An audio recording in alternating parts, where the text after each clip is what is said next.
அன்புள்ள சகோதரர்களை, ஒரு தாய் அல் ஜசீராவால பேட்டி காண்றாங்க. பேட்டி காண்ற நேரத்தில் பங்களாதேஷ்ல வச்சு பேட்டி காணுகின்ற நேரத்தில் அந்த தாய் ஒரு 6-7 குழந்தைகளோட இருக்கிறான்.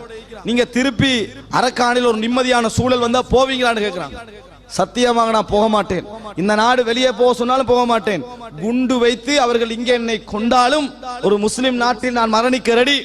அங்க போய் மரணிக்க ரெடி இல்லை. என் தந்தை, என சகோதரர்கள், என் கணவர் எல்லாரும் என் கண் முன்னால எரித்து கொல்லப்பட்டார்கள். என் பிள்ளைகளை எரித்து கொல்லப்பட நான் விரும்பவில்லை. இன்னொன்று சொல்கிறேன், இதில் உள்ள எல்லா பிள்ளைகளும் எனது பிள்ளையான் எனக்கு சந்தேகம் அப்படின்றான்.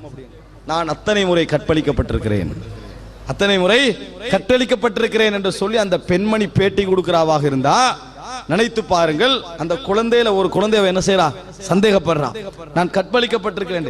இது அங்குள்ள முஸ்லிம் பெண்களுடைய நிலை அரக்கான். ஆனால் நினைத்தது போன்று சாதாரணம் அல்ல.